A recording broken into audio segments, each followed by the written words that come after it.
para os seus netos nesta noite. Lá em Gênesis 39 vai falar da história de José, que era o bisneto de Abraão. O seu filho era Isaac. O filho de Isaac era Esaú e Jacó. E o filho de Jacó, ele teve 13 filhos. E um dos 13, um era mulher e 12 homens. Dos 12 homens, ele teve um filho com o nome de José. E nós vamos ler sobre José hoje.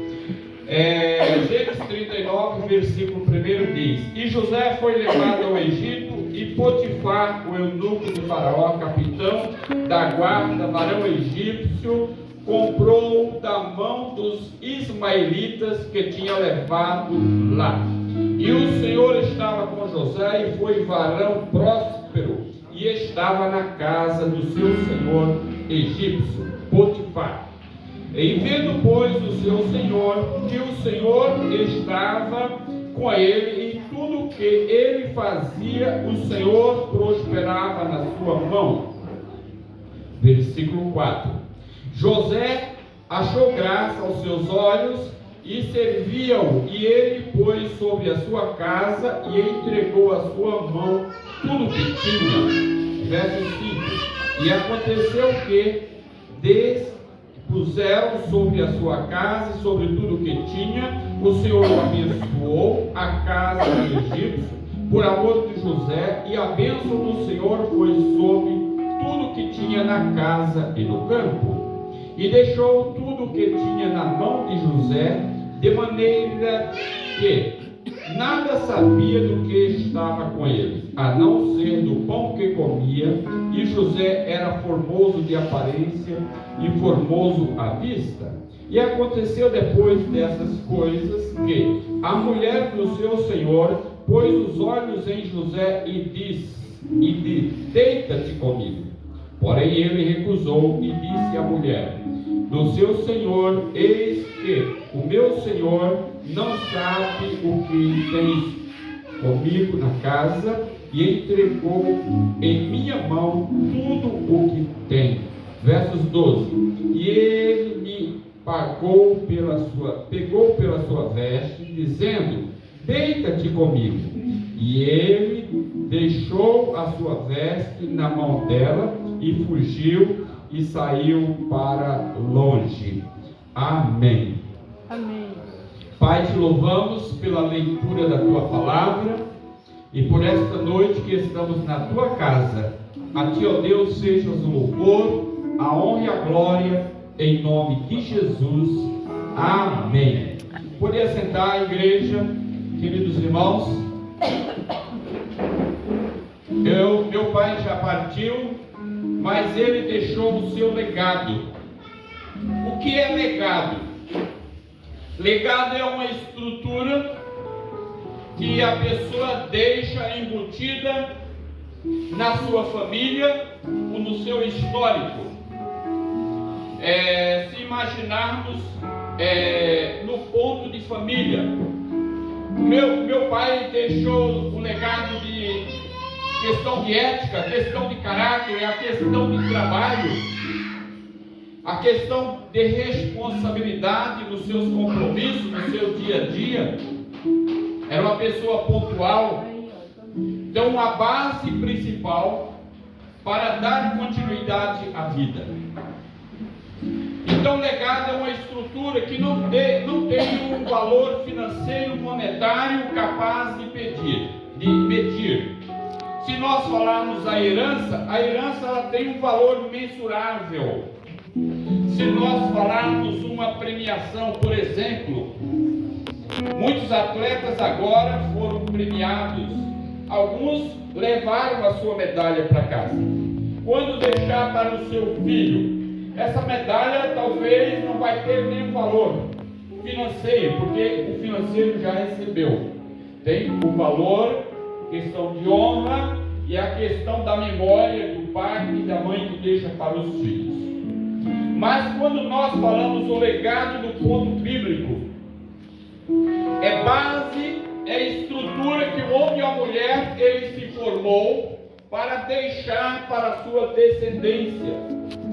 Quando nós lembramos de Adão, o que é que você lembra de Adão? Normalmente a pessoa vai lembrar do pecado.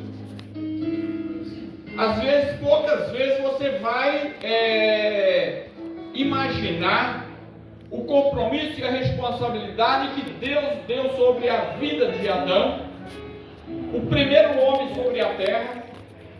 Você teria coragem de ficar sozinho no meio de uma floresta, dormir sozinho, acordar sozinho? A Bíblia não diz quantos anos que Adão ficou só, mas diz que durante esse período da criação e a terra uma esposa, teve um período. A Bíblia não menciona quantos anos, na nossa ótica humana, quantos anos foram, mas eu creio que foi um período não tão pequeno. Diz que ele deu nome em todos os animais. Se você imaginar a quantidade de animal que se tem na terra, de pássaros e por aí afora, é uma quantidade imensa. Então eu creio que ele viveu um tempo só. Depois é que Deus coloca uma ajudadora. A Bíblia diz que Eva, quando pecou, juntamente com Adão, Deus disse: aumentarei as tuas dores de parto, multiplicarei a palavra que nós mais encontramos no português. Agora você raciocina comigo.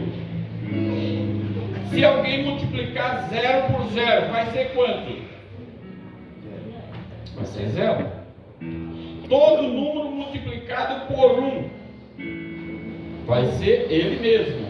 Então continuaria tendo a mesma quantidade de dor, mas para multiplicar e ser uma dor razoável, teria que já existir dor. Porque se não tivesse dor, quer dizer que era 0, multiplicaria por 0, continua 0. Se tivesse um pouquinho só de dor, multiplicasse por 1, continuaria sendo 1. Mas para que de fato viesse a sentir, teria que multiplicar por uma quantidade X. E não quer dizer que já existia dor. Não está escrito que ela teve filhos antes, mas entendemos que sim, por causa desta passagem. Então, qual o legado que ele vai produzir? Uma família, filhos, e a sua descendência é o pai das gerações que se seguem. Mas a Bíblia não fala sobre sacrifício que ele venha prestar. O primeiro sacrifício que fala é sobre Abel. Mas normalmente o filho, quando faz alguma coisa, é porque ele aprendeu com alguém, com o pai dele. Eu creio, embora a Bíblia não diz, que ele, na sua lembrança, veio a memória do tempo que ele servia a Deus. Assim também muitas pessoas que passam por dentro da igreja, às vezes elas estão fora da igreja, estão longe da igreja, mas no seu quarto oculto, no seu secreto, nas suas noites, às vezes mal dormidas, elas vão lembrar de alguma coisa da igreja, vão lembrar de uma mensagem, vão lembrar de uma palavra, vão lembrar de um cântico, vão lembrar da história de um irmão, e às vezes vão lembrar da história de um homem da Bíblia. Isso é legado que fica na nossa memória, fica no nosso DNA. O nosso DNA físico, ele vai carregar as características do nosso pai, da nossa mãe, e às vezes dos nossos avós, de descendências anteriores. Nosso cabelo, nossos olhos, às vezes nosso modo de falar, nosso jeito, está sobre o legado, a história que alguém deixou. E assim também, quando nós falamos dos homens da Bíblia, nós encontramos em Abraão, o nosso pai na fé. Por que nós chamamos Abraão do pai na fé? Porque em Abraão nós encontramos o exemplo de um homem que serviu e que adorou a Deus. primeiro exemplo que ele deixa, ele mora numa cidade famosa, Ur dos Caldeus. Aquela era uma região famosa naquela época. Imaginamos que alguém que mora nos Estados Unidos ou mora na Europa, dificilmente essa pessoa vai querer sair de lá para morar no país da linha do Equador para baixo, que é o mundo subdesenvolvido que nós conhecemos, a não ser por casos muito especiais. Na Segunda Guerra Mundial, muitos europeus vieram para o Brasil, mas não vieram porque o Brasil era lindo e maravilhoso, não foi por isso. Vieram porque estavam fugindo da guerra. Por isso que eles vieram para cá. Não é porque o Brasil era lindo, maravilhoso, tinha muitas florestas, não é por isso. Porque estavam com medo da morte. Por isso que vieram. Queridos, e Deus dá uma palavra a Abraão para ele sair da sua terra, uma terra próxima, no meio da sua família, e ali vem o primeiro passo de fé. Vai para onde? Deus não deu endereço. Deus só deu uma ordem, deu um chamado sobre Abraão. E a Bíblia diz que Deus obedece, que Abraão obedece a Deus. E ele vai para uma terra através de uma promessa. E assim muitas vezes nós afirmamos que esse é um ato de fé. É o primeiro ato. O outro ato está na base da promessa. Quando ainda na sua velhice, Deus diz que ele será pai de muitas nações, sem ter nenhum filho. Mas ele continuava esperando no Senhor.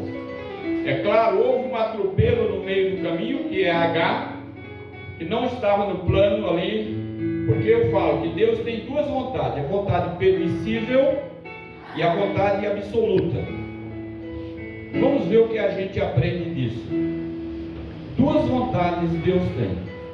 Uma vontade permissível, uma vontade absoluta. A vontade permissível de Deus é quando muitas vezes nós entramos em oração e dizemos que eu quero parecer naquela criança birrenta. Tem um pássaro, e o irmão Isaías deu risada, porque tem um pássaro que chama quero. Ele fica lá, quero. É a criança birrenta. Mãe eu quero, pai eu quero.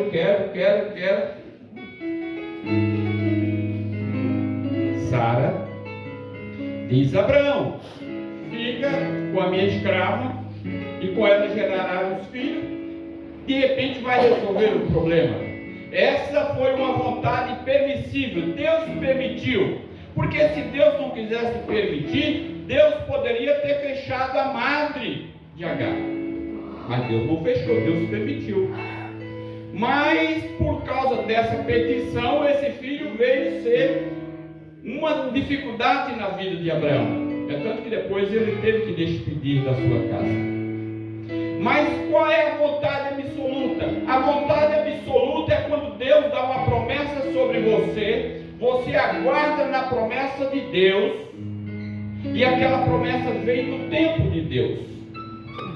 O problema de Abraão não é que ele não guardou a promessa, ele estava guardando a promessa, a sua fé estava na promessa. Mas o problema é que ele estava achando que estava demorando. E aí é onde entra o conceito da mulher. A Bíblia diz que a mulher sábia edifica a sua casa, mas a tola destrói. Neste momento, a Sara, ela foi tola, porque ela deu um conselho que não era conselho espiritual, não era um conselho de Deus. Lembra de uma outra mulher que teve esse mesmo problema? Foi a mulher de Jó. Eu estava lendo essa semana sobre Jó. A minha leitura está em Jó. E onde é que está a tua? A minha está em Jó. Quero chegar em dezembro você ter lido a Bíblia toda. Aí a mulher de Jó chega para ele e diz: olha, amaldiçoa Deus e morre. Ela achou que amaldiçoando a Deus estava resolvido os problemas. Morre porque você vai resolver os seus problemas. Queridos, muitas pessoas quando entram em depressão, imaginam que naquela hora não tinha esse nome na Bíblia, depressão. Mas eu imagino que aquela mulher estava em estado de depressão, porque a pessoa só deseja a morte quando está no estado de depressão. O estado de depressão quer dizer, ela perdeu a esperança. Por isso que ela diz: amaldiçoa teu Deus, morre. Eu não vou ser advogado de defesa da mulher de Ló, de Jó, quer dizer, mas vamos também se colocar no lugar dela nesta noite. Você imagina, a mulher tem 10 filhos e morre, que morrem seus filhos. Imagine toda a herança que eles tinham e de repente toda a riqueza vai embora, porque normalmente a alegria de uma mulher é os filhos, e todos os seus filhos morrem. A segunda alegria é a sua casa estar próspera, ter toda a sua despensa cheia. É a alegria da mulher. Agora, hoje, dia dos pais, vai lá à mesa, um monte de guloseima e um churrasquinho lá, irmão Geraldo. Irmã Maria não preparou nada disso, nem uma guloseima. Oi, irmã Maria, nem um pudim para ele. Ah, irmã Maria, tinha que ter um pudim lá na mesa para o seu Geraldo. De regime, meu Deus, como é que comemora o dia dos pais com regime? Agora imaginamos que essa mulher perdeu a esperança da prosperidade, perdeu seus filhos. E o terceiro problema, ela viu seu marido cada vez mais se definhando sobre uma cama. Praticamente não tem o nome de câncer, a Bíblia não diz que era câncer, mas era como fosse um câncer, que a sua pele estava soltando do seu corpo, e aquilo coçava. A Bíblia diz que ele pegava os cacos de telha e tentava coçar para ver se aliviava a sua dor, e ali onde a mulher chega aquele estágio. Se tem motivo para a depressão, ela tem esses 3 motivos de estar depressiva. Mas mesmo estando no estado depressivo, não justificaria o conselho, porque a Bíblia diz que a mulher sábia, ela edifica o lar, mas a tola, ela destrói. Por isso, querido, não sei qual é a situação que você tem enfrentado, mas independente de qual seja a situação, eu creio que Deus é o Deus que resolve. Voltando a Abraão, terceiro lugar de fé. O terceiro ponto que a Bíblia aponta de fé de Abraão é quando Deus pede, depois do seu filho na adolescência, deveria ter 12, 13 anos, ele convida Abraão para que ele vá até a montanha e lá apresente o seu filho em sacrifício. Ele não conta nada para ninguém, ele chama os seus escravos, creio que uns 3 ali. Ele tinha 360 funcionários, né? E daqueles 300 ele acha ali 3 de confiança e vai para a montanha.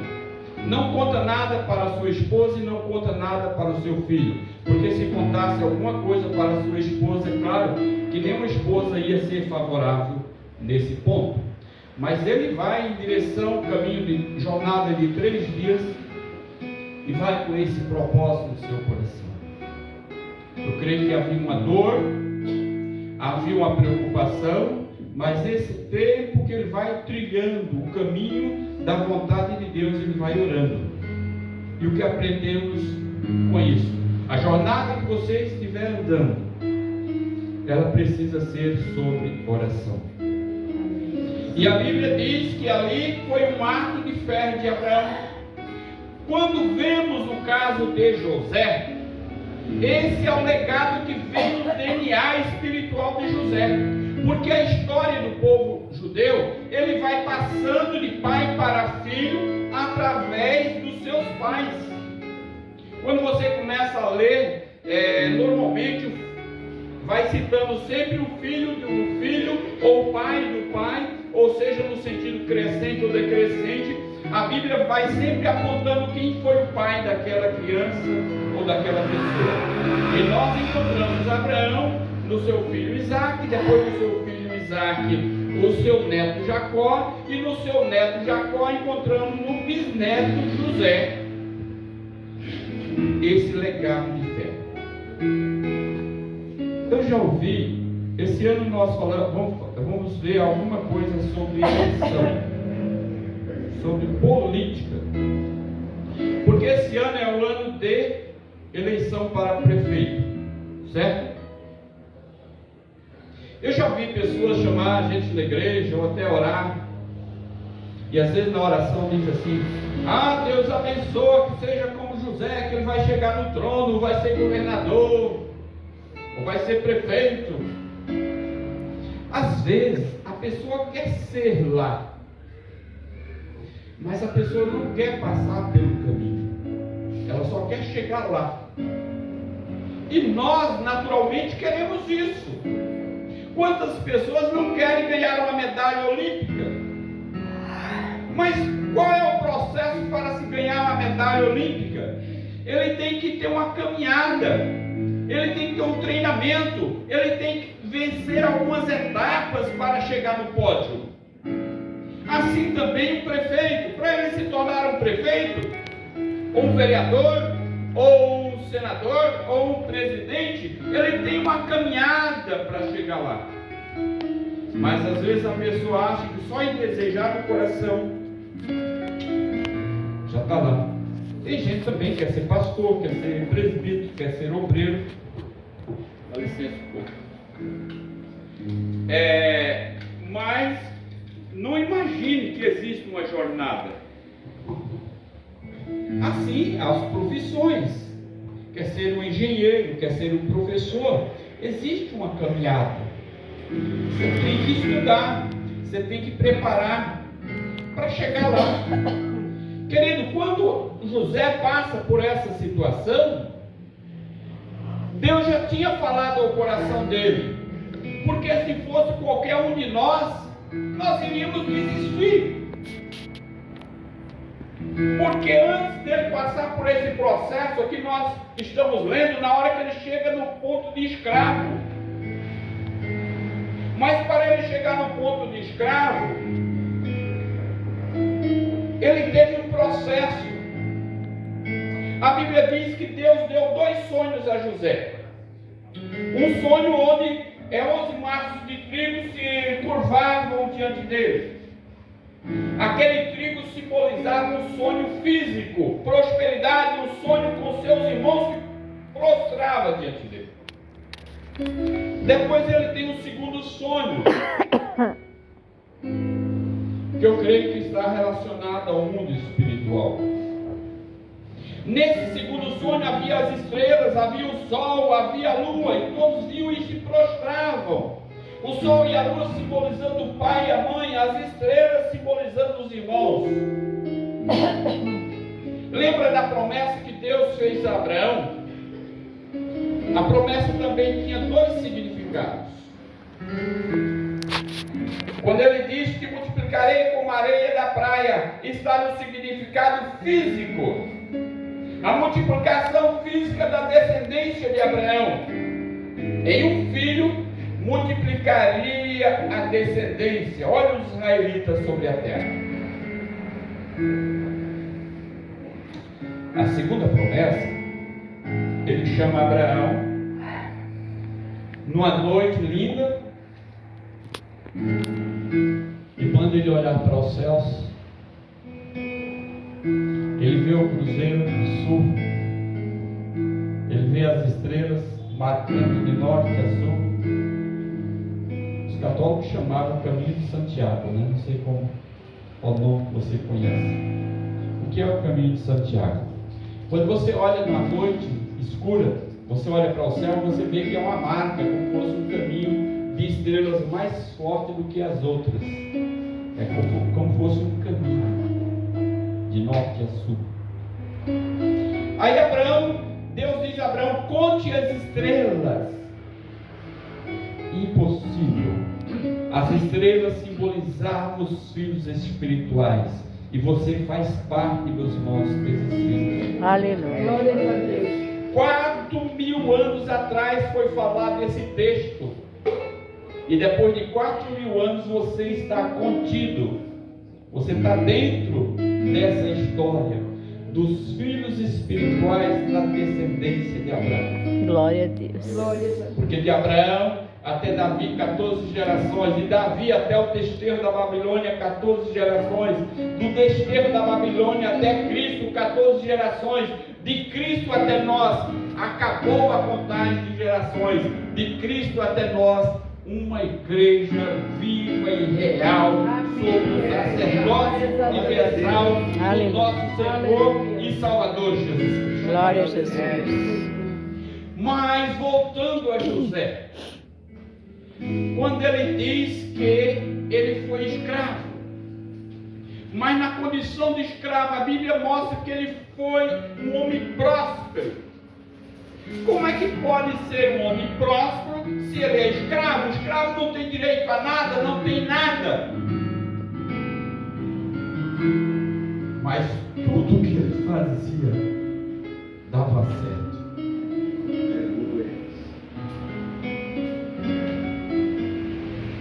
Já viu aquela mulher que diz assim, não tem nada da dispensa, mas ela sempre dá um jeito.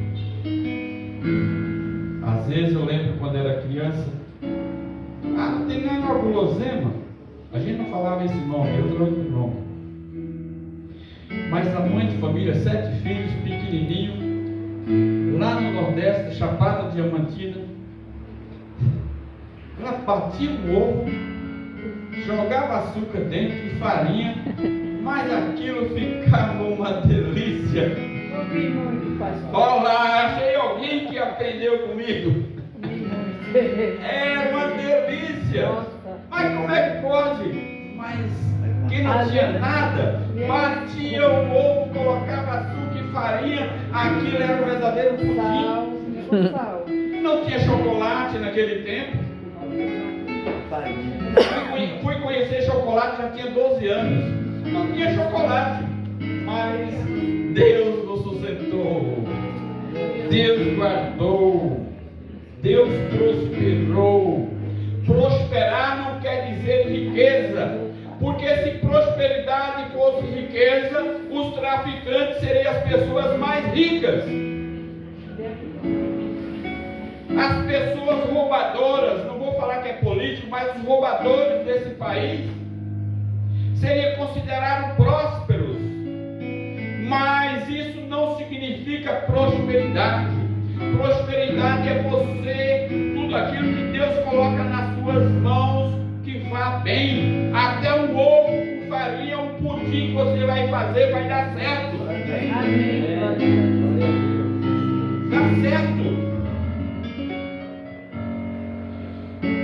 Por quê? Deus dá graça sobre a sua mão. Amém. Tudo que você vai fazer dentro da sua casa dá certo. Você vai trabalhar de empregado, mas no lugar que você trabalha as coisas dão certo. O seu patrão é próspero. As pessoas que estão ao seu lado são prósperas. E o patrão de José, vamos dizer assim, vendo que José era próspero na sua oração, o que é que ele fez? Versículo 3, e vendo o seu Senhor, que o Senhor estava com ele, e tudo que ele fazia prosperava em sua mão. Tudo que a pessoa vai fazer dá certo. Porque quando a pessoa não tem a bênção de Deus, ela tem aquele faz aqui dá certo, ali não dá certo, e vai aquele sobe e desce. Nem sempre dá certo a sua vida. Às vezes ela prospera até 40 anos. E quando pensa que não, na sua velhice, ela vai morar debaixo de uma ponte. Querido, naqueles viadutos ali, se você for ver, muitas pessoas já foram gerentes de banco, já foram engenheiros, já foram pessoas famosas, mas na sua velhice acaba ficando sozinho. A família abandona, os filhos abandonam, fica sem casa, sem carro, sem ter onde morar, vão morar na rua. Mas a Bíblia diz, como diz a palavra do Senhor, que aquele que está em Cristo, aquele que está no Senhor, é o Senhor que faz prosperar as suas vidas. Amém, Jesus. Ele pode passar dificuldade? Pode, mas Deus faz prosperar a mão dos seus filhos. Ele não fica só. porque é Deus que o guarda. E diz aqui que tudo que estava na mão de José prosperava.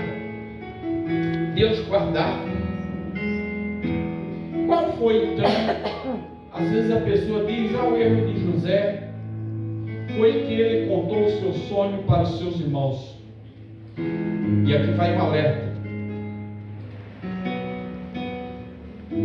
Quarto lugar, não conte os seus sonhos para quem inveja de você. Quando ele conta os 2 sonhos para os seus irmãos, os irmãos invejavam dele. O que é que eles fizeram? Desejaram a morte de José. Tentaram matar, não conseguiram matar porque Deus não queria que ele fosse morto. Deus tinha um plano dele. Mas como não conseguiram matar, venderam como escravo. Mas é da família, é irmão, é o mesmo sangue. Não importa. Se você tem um projeto, se você tem um plano, primeiro conte para Deus e para as pessoas que te amam. Você não pode contar o seu sonho para qualquer pessoa, porque se você contar o seu sonho para alguém que inveja de você, ele vai tentar matar o seu sonho, e não conseguiu matar o sonho de José, eles tentaram matar o próprio José. Mas a Bíblia diz que Deus é estrategista com seus filhos, e na estratégia de Deus, quando eles pensavam que estava fazendo o mal, Deus leva ele para estar juntamente com Potifar. Quem era Potifar? Era o homem de confiança de Faraó. Você viu o caminho que ele já estava virando? Pastor, mas ele estava na condição de escravo. Não importa a condição que você está dentro do trabalho, mas é a quem você está servindo. A condição dele era de escravo, mas a sua mente não era de escravo. Tem gente que é ao contrário. Eu já ouvi muitas vezes a pessoa diz: tirou o roceiro da roça, mas não tira a roça de dentro do roceiro. É um dilema mineiro. Se tem algum mineiro aí, ele vai entender. Quer dizer, a pessoa vem para a cidade, mas dentro do coração da pessoa está sempre o desejo de voltar para a roça. Isso quer dizer, tirou o roceiro da roça, mas a roça não foi tirada de dentro do roceiro. Quer dizer, ele está sempre com o desejo de voltar, sempre com o desejo de voltar para a roça. José, ao contrário, ele foi colocado na condição de escravo, mas no coração não tinha o coração de escravo, tinha o coração de servo ao Deus Altíssimo. Entende? Então não importa se você está na condição de um assalariado, de uma pessoa que serve a um padrão, mas que o seu coração está: eu sirvo ao meu Senhor. O que eu vou fazer com perfeição, eu vou fazer com carinho, eu vou fazer com amor, porque eu estou fazendo para o meu Senhor. Queridos, eu trabalhei 12 anos dentro de uma empresa. Eu fui promovido 4 vezes. E as pessoas chegavam para mim e diziam: eu queria saber quem é o seu padrinho aqui dentro. Por que você consegue ser promovido? Eu digo: olha, é Deus que é o meu padrinho. Tudo que eu recebo, eu procuro ser fiel ao meu Senhor, na casa do meu Senhor. E é Deus que me abençoa. E Deus me abençoou grandemente. E até aqui, Deus nunca deixou faltar o pão. Já comeu pão sem manteiga, já comeu pão duro, mas nunca faltou. Guardar o pão do almoço. Quando eu fazia faculdade, era assim, não tinha janta na faculdade. Eu guardava no almoço da firma, vinha uns pãozinhos para completar o almoço. Eu dividia o bicho no meio, colocava metade do pão. Era a minha janta antes de entrar na faculdade, porque voltava, só ia comer meia-noite. Pegava o trem do Brás, e a faculdade era em Mogi, aí voltava de Mogi para casa. Ia jantar meia-noite, no outro dia, 5 meia, 6 horas, levantava, ia para o Brás. Deus deu graça. Naquele tempo, as aulas eram sábado o dia todo. Era de segunda a sexta e mais sábado. Hoje essa faculdade não tem moleza, né? Entrava sábado 8 horas da manhã e ia sair 5 horas da tarde. Isso só de psicologia, era 8 horas por dia de psicologia. Foi difícil? Foi, mas sobrevivi porque Deus deu graça. Amém. Um ambiente difícil, era 100 mulheres, tinha 3 homens na turma. Terrível, mas Deus deu graça, Deus guardava, Deus protegia. Então não importa o ambiente que você está, mas onde está o seu coração? A Bíblia diz que aquela mulher perseguiu, aquela mulher queria deitar-se com ele, sofreu tentação, não porque ele tinha dinheiro.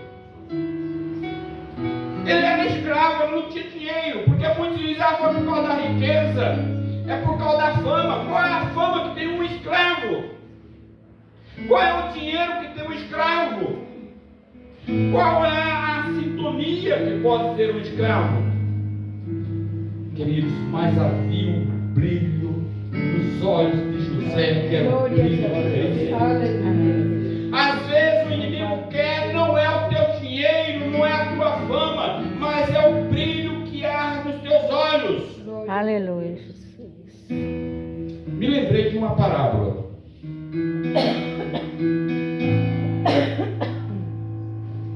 A parábola da serpente e do vagalume. Marca aí.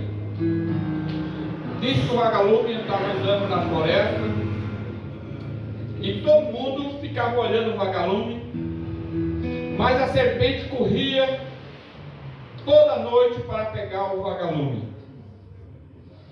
E aí um dia o vagalume para e conversa com a serpente e diz: espera aí, eu não faço parte da sua cadeia alimentar, por que você me persegue? Eu sou tão insignificante diante da quantidade de alimento, por que você quer me comer? Eu nem atrapalho o seu caminho, porque eu não ando sobre a terra, eu ando só voando. E diante dessas 3 coisas, a serpente vira para ele e diz: o que me incomoda é o seu brilho.